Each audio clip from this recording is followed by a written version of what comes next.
Bismillahirrahmanirrahim. Assalamualaikum warahmatullahi wabarakatuh. Nama saya Sri Hainisasi. Saya adalah salah satu pendamping proses produk halal dari Kota Makassar, Sulawesi Selatan. Saya tergabung di bawah naungan Lembaga Edukasi Wakaf Indonesia. Kali ini saya akan mempresentasikan tentang pentingnya sertifikat halal bagi pelaku UMKM. Menurut Undang-Undang Nomor 33 Tahun 2014 Pasal 4 bahwa produk yang masuk, beredar dan diperdagangkan di wilayah Indonesia itu wajib bersertifikat halal. Terus yang kedua adalah Peraturan Pemerintah Nomor 42 Tahun 2024 Pasal 98 kewajiban bersertifikat halal bagi pelaku usaha mikro dan kecil yang didasarkan atas pernyataan pelaku usaha. Ini adalah salah satu undang-undang yang mengatur tentang kewajiban bersertifikat halal. Selanjutnya, terkadang kalau kita turun mendampingi pelaku usaha, kadang kita menemukan pertanyaan dari pelaku usaha seperti ini. Ngapain sih repot ngurus sertifikat halal? Jawabannya, sebenarnya lebih repot lagi bila harus menjelaskan dan meyakinkan ke semua pelanggan bahwa bahan baku dan proses pembuatan produk Anda itu halal. Belum tentu pelanggan yakin, karena itu klaim sepihak dari Anda sendiri. Selanjutnya, 87,2% wajib konsumsi produk halal. Apa yang dimaksud dengan identitas halal? Apakah produk Anda sudah memiliki identitas halal? Nah, biasanya identitas umum yang kita temukan itu yang pertama ada identitas kependudukan atau KTP, ada identitas pendidikan yang dibuktikan dengan ijazah, ada identitas akta lahir, ada identitas sertifikat tanah, BPKB, SIM A, B, dan C, dan ada identitas pernikahan yang dibuktikan oleh akta nikah. Selanjutnya, ini adalah contoh identitas sertifikat halal. Ini adalah salah satu contoh sertifikat halal yang terbit. Jika pelaku usaha sudah memiliki sertifikat halal, maka pelanggan yang melihatnya itu bisa langsung meyakini bahwa produk yang dimiliki oleh pelaku usaha itu sudah aman, nyaman, dan pelanggan juga bisa merasa senang. Bagi pengusaha, kepercayaan itu adalah hal utama dan mahal.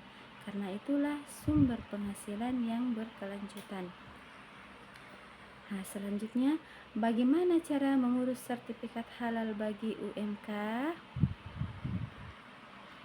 Nah, syaratnya sangat mudah. Yang pertama itu adalah KTP pelaku UMKM. Yang kedua adalah jenis produk maksimal 10 varian, dan yang ketiga adalah merek produk, yang keempat foto produk, yang kelima foto tempat produksi, dan yang keenam NIP dan KBLI.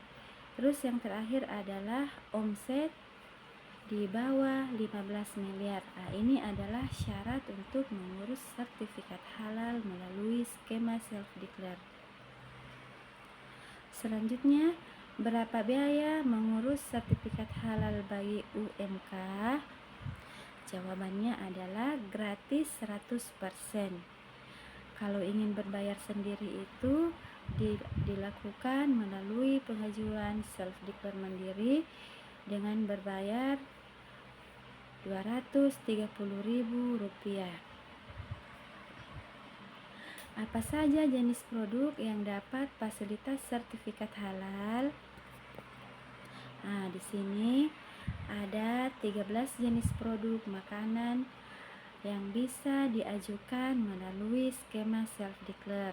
Yang pertama adalah olahan buah dan sayur, yang kedua es untuk dimakan, yang ketiga lemak, minyak, emulsi, terus susu dan analognya, tepung herbal, permen coklat, roti dan bakery, ikan dan olahan perikanan, telur dan olahannya, kedai makanan dan kedai minuman, dan yang terakhir adalah makanan ringan siap santap. Ini adalah 13 jenis produk makanan yang bisa diajukan melalui skema self-declare.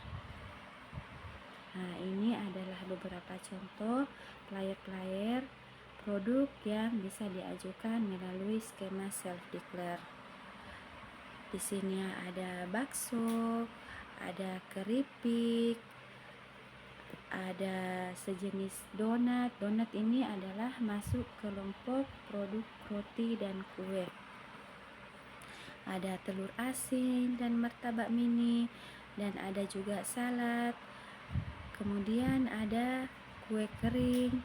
Nah, kemudian ada 6 jenis produk minuman yang bisa diajukan melalui skema self-declare. Yang pertama adalah konsentrat buah dan sayuran. Yang kedua, aneka minuman non soda.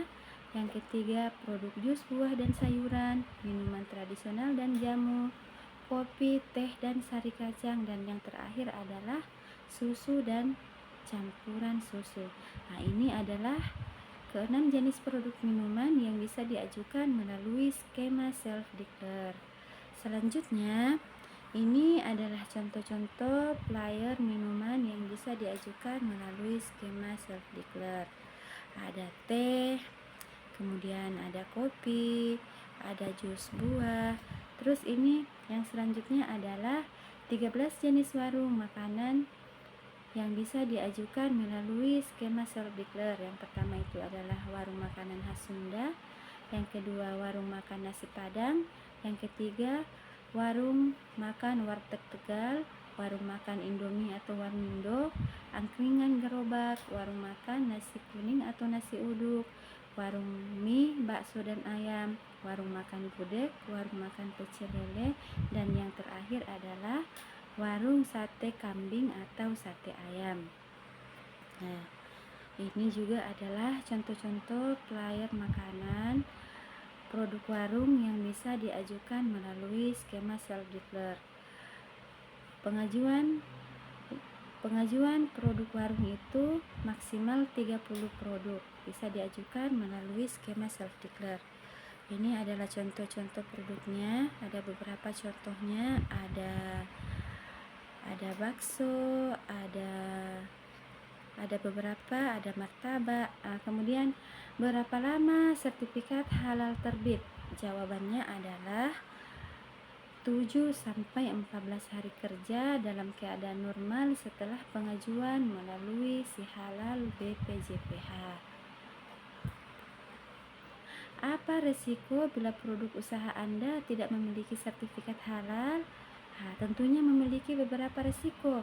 Yang pertama adalah bila ada pelanggan atau kompetitor yang memviralkan bahwa produk usaha Anda tidak bersertifikat halal, apakah akibatnya bagi usaha Anda? Tentunya ini akan membawa akibat yang negatif.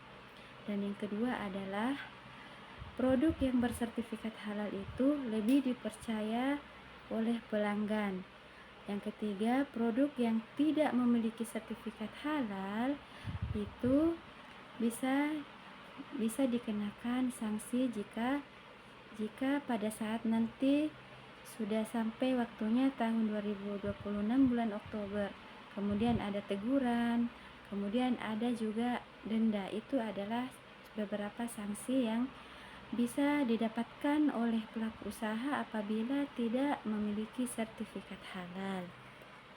Kemudian selanjutnya, kami P3HEW siap mendampingi proses sertifikat halal produk Anda secara gratis. Yuk segera daftar. Terima kasih.